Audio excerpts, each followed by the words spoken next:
Convido você para abrir sua Bíblia comigo na carta de Paulo aos Romanos, no capítulo 4, versos 16 a 21. Romanos, capítulo 4, versos 16 a 21. Está escrito: esta é a razão porque provém da fé, para que seja segundo a graça, a fim de que seja firme a promessa para toda a descendência, não somente ao que está no regime da lei, mas também ao que é da fé que teve Abraão, porque Abraão é pai de todos nós, como está escrito: por pai de muitas nações te constituí, perante aquele no qual creu, o Deus que vivifica os mortos e chama à existência as coisas que não existem.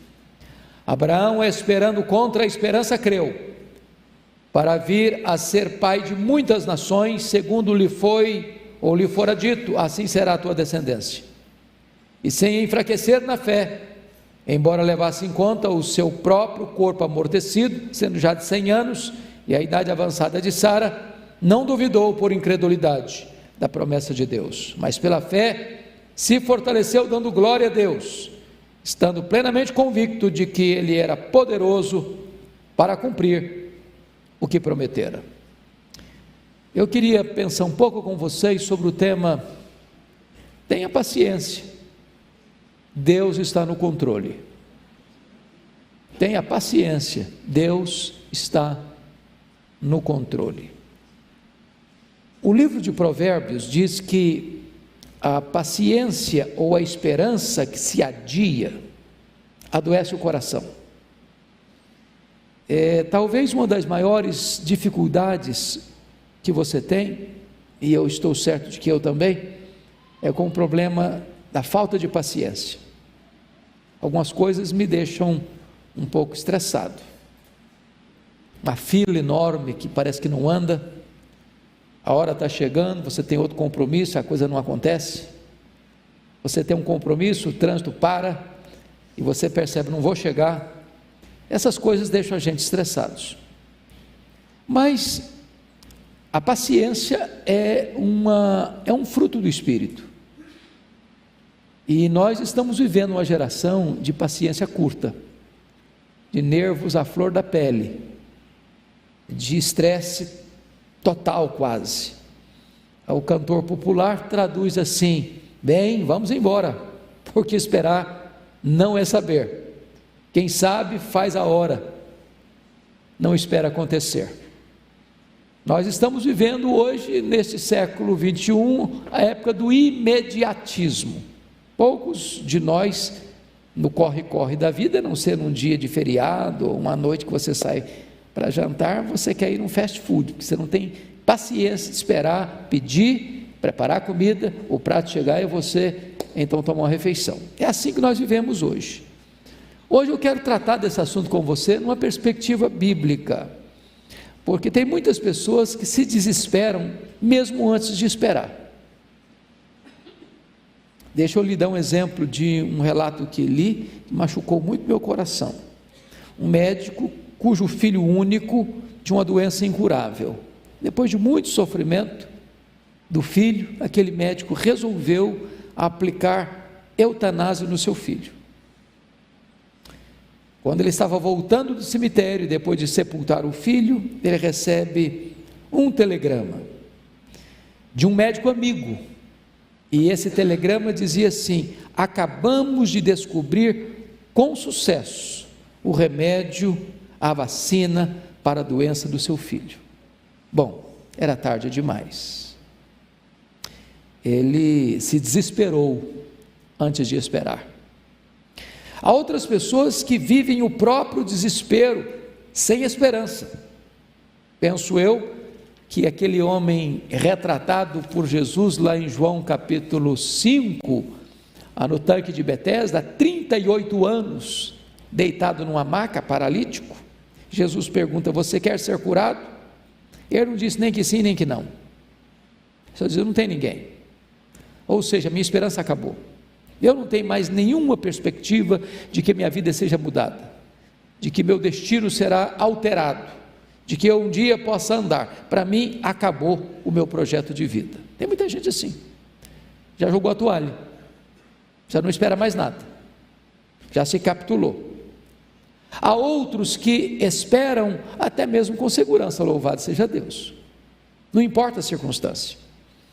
E eu me lembro, ao ler a biografia de Dwight Lyman Moody, que quando ele estava nos últimos momentos de vida, longe de estar desesperado, como estava Voltaire quando morreu, aquele grande cético e ateu, que disse que o cristianismo seria banido da Europa, Moody disse o seguinte: afasta-se a terra, aproxima-se o céu, eu estou entrando na glória.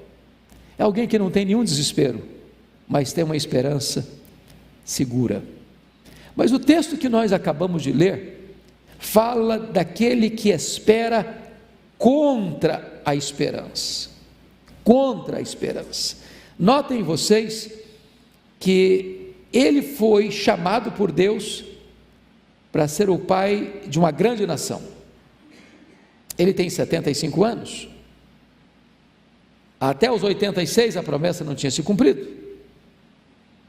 Arranja um bebê de proveta, mas não era o projeto de Deus. Uma barriga de aluguel, mas não era o projeto de Deus. E ele está com 99 anos, e Deus diz agora eu vou mudar seu nome de Abrão, grande pai, para Abraão, pai de muitas nações. Mas o seu corpo já estava amortecido. A sua mulher era estéril e já tinham passado as regras. E quando todas as possibilidades cessaram, ele ainda contra a esperança creu que Deus era poderoso para cumprir a sua promessa. Entender que Deus está no controle, mesmo quando você perdeu o controle. Entender que Deus tudo pode, mesmo quando você nada pode. Entender que Deus realizará o que prometeu, ainda que as evidências pareçam o contrário, é o grande desafio da nossa vida. E eu queria, nesse momento aqui, examinar essa questão da esperança contra a esperança, de esperar contra a esperança, na vida desses três patriarcas, Abraão, Isaque e Jacó. Vejamos em primeiro lugar, só pode ter uma esperança que não se desespera aquele que crê no Deus dos impossíveis, e este é Abraão. Notem comigo algumas coisas. Primeiro, ele começa a peregrinar e a ouvir a palavra de Deus quando ele tinha 75 anos de idade. Bom, com 75 anos de idade, você está pensando, e eu também, em dar uma retirada, não? Repaginar a sua vida, falar: Senhor, eu já trabalhei, agora eu quero também dar uma parada um pouquinho, ou talvez selecionar um pouco, isso aqui eu não vou fazer, vou me dedicar àquilo outro, aquilo que eu mais gosto, que me exige menos. Não é assim que a gente planeja a vida? Talvez uma casa na montanha, ou talvez uma casinha na beira do mar, ou talvez uma rede de balanço, ou talvez eu quero viajar um pouco, ou eu quero descansar um pouco. Com 75 anos você está pensando em pendurar chuteiras, mas na verdade com 75 anos Deus estava começando um novo e um grande e um inédito e um extraordinário projeto na vida deste homem. É muito importante isso. Então eu quero dizer para você que não há tempo, não há hora, não há idade para Deus chamar você, para Deus começar um novo projeto na sua vida. De repente você é um Caleb que com 85 anos tem terra para conquistar, tem horizontes para alcançar, tem sonhos para ver cumpridos, tem desafios a ser realizados. Pense comigo no que escreveu o profeta Joel, que ao ser derramado o Espírito Santo, os velhos sonharão. E é claro que quando está dizendo que sonharão, não está falando que comeu bastante e vai ter sonho de noite, não é isso não. Sonharão no sentido de que terão projetos, porque uma das marcas da velhice é que quando a gente vai ficando com os cabelos brancos, a gente começa a vangloriar-se ou a ficar assim, muito encantado com as vitórias do passado, a gente começa a contar o passado. Mas quando você está cheio do Espírito Santo, você começa mesmo na velhice, planejar, sonhar, esperar coisa grande para o futuro. É isso que o texto diz. Por exemplo, Winston Churchill tornou-se primeiro-ministro da Inglaterra aos 70 anos e liderou a Inglaterra na sua maior crise na Segunda Guerra Mundial, evitando que aquele país naufragasse pela invasão dos inimigos. Então, não pense em se retirar da luta, não pense em aposentadoria. Aliás, não tem aposentadoria no reino de Deus. Você se aposenta do trabalho, da sua profissão, no reino de Deus não. Então tem projetos de Deus para a sua vida aí, porque Abraão começou com 75. Então vamos lá, segundo ponto. Abraão é constituído pai de muitas nações sem ter um descendente. Isso me impressiona muito, porque Deus mandou sair da sua terra, do meio da sua parentela, e disse: olha, em ti serão benditas todas as famílias da terra, você será pai de grandes multidões, de grandes nações. E ele chamava Abrão, grande pai. E alguém pergunta: você é um grande pai, mas quantos filhos você tem? Não tenho filho ainda não, mas eu sou um grande pai. Já pensou que coisa curiosa? Olha o bullying que ele ia sofrer. Aí com 99 Deus muda o nome dele, nome mais audacioso, acrescenta um A, agora não é Abrão, agora é Abraão. E Abraão significa pai de grandes nações. Aí eu imagino o Abraão, já quase de bengala, andando. E aí você mudou o nome, foi no cartório, mudou o nome, mudei o nome. E aí para que não você mudou? Agora eu não sou mais grande pai, agora eu sou pai de uma grande multidão. E aí quantos filhos? Não, tem ainda não. E a sua mulher? Minha mulher é estéril. Vai dar, ela está com 90. Já também não tem regras mais não. Você já parou para pensar que ele creu contra a esperança? Tem hora que o fato de você crer pode fazer você alguém motivo de chacota, de piada. Parece que tem hora que crer é sinônimo de loucura. O que faz de você alguém especial, de crente não louco, é que você espera no Deus que não pode falhar. É que nenhuma das promessas de Deus cai por terra. É que promessa de Deus e realidade são a mesma coisa. Deus não é um homem para mentir. E ainda que pareçam loucas essas promessas, elas hão de se cumprir, se foi Deus que falou, se foi Deus que prometeu. E como Deus prometeu, Deus cumpriu na vida do Abraão. Agora notem vocês, em terceiro lugar, que Abraão tinha agora 100 anos quando Isaac nasceu. Diz a Bíblia que o corpo dele estava amortecido. E diz a Bíblia que Sara já havia passado o tempo de ser mãe, além do que ela era estéril. Portanto, o bom senso diria assim: bom, isso é impossível. A razão dizia assim: bom, isso não pode ser. Mas a fé diz: tudo é possível. Sabe quantos anos Abraão esperou para a promessa se cumprir? 25 anos. E eu já era um homem, não era um menino mais não, eu tinha 75 anos. Então eu pergunto a você: há quanto tempo você espera o cumprimento das promessas de Deus na sua vida? Você teria paciência para esperar 25 anos? Paciência para ver as coisas indo na contramão da lógica, do bom senso, da racionalidade, e ainda assim aguardar o cumprimento das promessas de Deus? Diz o texto: Abraão não duvidou da promessa de Deus por incredulidade, mas pela fé se fortaleceu, dando glória a Deus, estando plenamente convicto de que Ele era poderoso para cumprir o que prometera. Nós não vivemos pela razão, nós não vivemos pela emoção, nós não vivemos pelas evidências, nós vivemos pela fé. Quarto lugar, Notem vocês que quando Isaac estava um rapaz, eu não sei com que idade Isaac estava, a Bíblia não menciona, mas não devia ser um menino, devia ser um adolescente pelo menos, capaz de pegar um fecho de lenha e carregá-lo nas costas. Então você não bota um fecho de lenha nas costas de uma criança, você bota um fecho de lenha nas costas de um adulto. E quando Deus aparece para Abraão e diz assim: Abraão, eis-me aqui, Senhor, oferece o teu filho, a quem amas, Isaque, em holocausto, no monte que eu te mostrarei.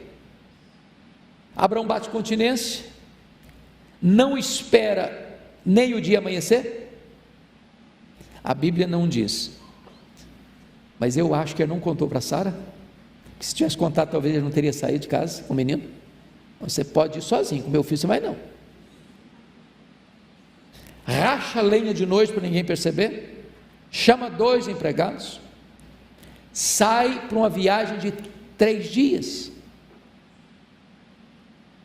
Imagine você, o Isaac fazendo uma viagem, naquela época era uma viagem, todo feliz com seu pai, pulando de alegria, uma aventura nova, lugares novos, e o coração do pai lá dentro pulsando forte: eu estou indo sacrificar o meu filho. Imagina a primeira noite, arma uma tenda, o menino dormindo e o pai encosta bem nele: meu Deus, eu vou sacrificar o meu filho. Segundo dia, uma caminhada longa, para um pouquinho para descansar, e chega à tarde, arma uma tenda para dormir. Abraão olha para o menino, talvez dê um beijo no rosto dele: eu estou indo sacrificar o meu filho. O último dia, avistam de longe o Monte Moriá, e Abraão diz para os seus moços: vocês fiquem aqui, eu e o menino iremos lá, tendo nós adorado, voltaremos. Por que ele disse isso? Porque ele creu que Deus era poderoso até para ressuscitar o seu filho. E o menino pergunta: papai, aqui está o cutelo, aqui está o fogo, aqui está a lenha, mas onde está o cordeiro para o sacrifício? Ele responde: Deus proverá para si, meu filho, o cordeiro para o sacrifício. Este homem tem a paciência e a confiança de crer que Deus não iria frustrar a sua promessa de que ele seria o pai de uma grande nação. E Deus já te diz: não vai ser por meio de Ismael não, vai ser por meio de Isaac. Teríamos nós essa coragem? Teremos nós essa fé? Creu e se fortaleceu. Agora notem vocês que Deus está nos dando aqui uma lição, que nós podemos esperar contra a esperança, se nós estamos crendo no Deus dos impossíveis. Eu não sei o que é uma causa difícil na sua vida, o impossível na sua vida, na sua família, com seus filhos, com seu casamento, com as coisas que você aguarda de Deus, mas eu estou dizendo para você que Deus pode o impossível dos homens. Segunda coisa que eu chamo a sua atenção é que só pode ter uma esperança que não se desespera aquele que descansa na providência divina. Eu quero falar um pouquinho sobre Isaac agora. Primeira coisa que me impressiona em Isaac é que Isaac casou com 40 anos com Rebeca e esperou 20 anos o nascimento dos filhos. Diz a Bíblia que ela era estéril, sua mulher. Você já orou 20 anos por uma causa? Porque o texto é muito curto, mas imagine você quantas noites Isaac lá deitado com a sua mulher, diz: Deus, o Senhor podia abrir o ventre dela, Senhor, o Senhor podia curar a minha mulher, oh meu Deus, o Senhor podia fazer um milagre. E ele ora hoje, ele ora a semana que vem, ele ora o mês que vem, ele ora o ano que vem, ele ora um ano, ele ora 5 anos, ele ora 10 anos, ele ora 15 anos, ele ora 19 anos, ele ora 20 anos. Você tem essa paciência? Você tem essa perseverança? Há quanto tempo você ora para Deus fazer um milagre na sua vida, na sua casa, na sua família? Você tem perseverado em oração? Mas pense comigo em outra cena. Isaac teve a paciência de resolver conflitos com os filisteus. Você se lembra disso? Isaac era um homem muito próspero, ele prosperou no deserto. A Bíblia diz que ele semeou no deserto e ele colheu a 100 por um. E isso produziu invejas, porque ele cavava um poço e dava água, aí vinham os filisteus por inveja, enterrava, jogava terra e parava de brotar água. Ele ia para frente, cavava outro poço e os filisteus iam lá, enterravam os poços e parava de jorrar água. Ele ia para frente, cavava outros poços e eles iam, enterravam os poços, e ele não brigava. Ele ia para frente, cavando novos poços. Então vou fazer uma pergunta: você é daquele tipo de gente que não mexe com você não? Não mexe com seus direitos não? Você vira um leão, vira uma onça? Daquele tipo de gente que diz assim: é melhor passar por cima do meu cadáver do que passar por cima dos meus direitos? Você tem a paciência de preferir sofrer o dano do que brigar? Abrir mão de seus direitos, sabendo que Deus é quem está no controle da sua vida? De experimentar o que Provérbios diz: quando você tem essa capacidade de perdoar, Deus transforma seus inimigos em amigos. E os filisteus tiveram que voltar a este homem Isaac e reconhecer que ele era o abençoado de Deus, e resolveram fazer aliança com ele, porque perceberam que não adiantava brigar com esse homem, porque quanto mais brigavam com ele, mais adiante ele ia, mais bênção ele fluía da parte de Deus. Você tem essa paciência de abrir mão de direitos seus? Mas pense um pouquinho mais em Isaac comigo. Isaac esperou 20 anos para que Jacó voltasse para casa. Você se lembra que o Jacó saiu de casa brigado.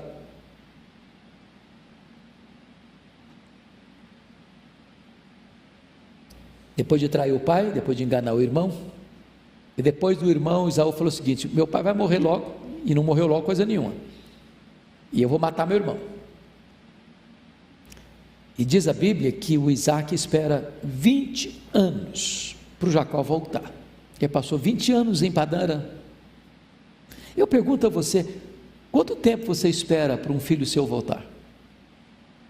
Para alguém da sua família voltar?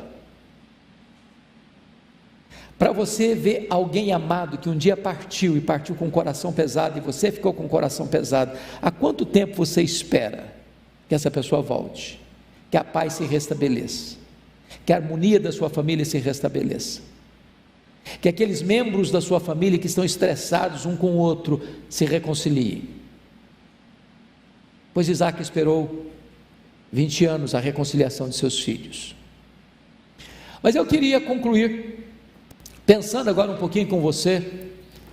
Terceiro personagem: só pode ter uma esperança que não se desespera aquele que crê no Deus das grandes transformações. Quando Jacó saiu da casa de seus pais, Isaac e Rebeca, e vocês conhecem bem a cena, ele era o filho queridinho da mamãe. O Jacó vivia, numa linguagem bem brasileira, na barra da saia da mãe. Ele era o filho protegido da mãe, enquanto Esaú era o preferido do pai. E ele era mais caseiro, e ele era mais afeito às lides domésticas. Ele sabia cozinhar bem, fez um guisado certa feita que fez um sucesso, a ponto do irmão resolver comprar o guisado pelo direito à primogenitura. Vendeu para comprar esse guisado. E o nosso amigo Jacó tinha 71 anos quando saiu de casa.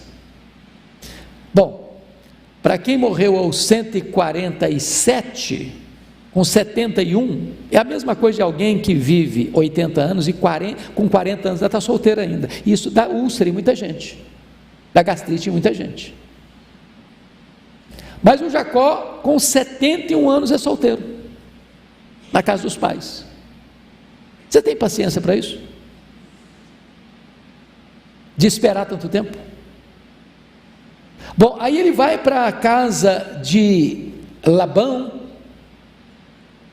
e ele trabalha 7 anos para conseguir casar-se com Raquel.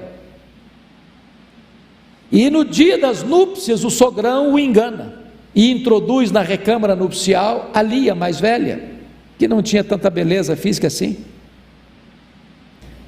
E quando ele acorda apavorado e com muita raiva do sogro, o sogro diz: não, aqui na nossa terra é assim não, não casa com a caçula antes de casar com a mais velha não, primeiro a mais velha. Então você quer casar com ela, com a Raquel, você vai trabalhar mais 7 anos. Você já pensou o que é trabalhar 14 anos para se casar? E a Bíblia diz que aquilo foram com poucos dias, pelo tanto que ele a amava. Agora, se você pensa que foi trabalhar no ar-condicionado, não foi não, foi trabalhar atrás de ovelhas, debaixo do sol causticante, de uma região árida e seca. Você teria paciência de investir tantos anos pela pessoa que você ama, pagar um preço tão alto? Agora pense comigo, que Jacó esperou nada menos do que 20 anos para se reconciliar com seu irmão Esaú. Meus irmãos, eu fico imaginando que cada dia que passava, aquilo passava na mente dele: meu Deus, como é que vai ser minha volta? Como é que vai ser minha volta? Meu irmão está com raiva de mim, meu irmão quer me matar, e lá naquela época não tinha carta, naquela época não tinha telefonema, naquela época não tinha contato, ele não sabia como é que estava o coração do irmão dele. Tanto é que no momento do encontro, ele toma as devidas precauções para que seu irmão não mate a família dele. 20 anos para se reconciliar, 20 anos para retomar a vida familiar, 20 anos para experimentar a graça de Deus restauradora na sua família. Agora pense mais comigo. Jacó chorou 22 anos por José. José tinha 17 anos quando foi vendido para o Egito. José ficou 22 anos no Egito até mandar chamar sua família. Jacó espera dos 108 anos aos 130 anos, talvez chorando todo dia pelo filho. Pensa comigo em quanta paciência. Até que Deus, por sua graça, fez o seu filho reviver diante dos seus olhos. E eu hoje faço uma pergunta para você que está aqui: há quanto tempo você espera o renascimento dos seus filhos diante dos seus olhos? Há um ditado popular que diz que a esperança é a última que morre. Para muitos a esperança já morreu, mas se você crê no Deus de Abraão, no Deus de Isaac e no Deus de Jacó, você pode ter a esperança que não se desespera, porque aquele em quem você espera é o Deus que vivifica os mortos, é o Deus que chama à existência as coisas que não existem, que faz com que a mulher estéril seja alegre mãe de filhos, que pode o impossível. Então, faça como Abraão, espere em Deus. Mas ainda que contra a esperança, espere em Deus. Talvez hoje, aquilo que mais faz você chorar, vai ser o motivo da sua maior alegria amanhã.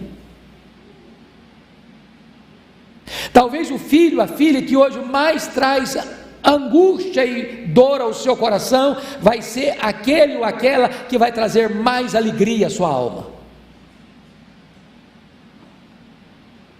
Há duas coisas que Deus não pode falhar, irmãos. Primeiro, Deus não pode falhar quanto a si mesmo. Segundo, Deus não pode falhar com respeito às suas promessas.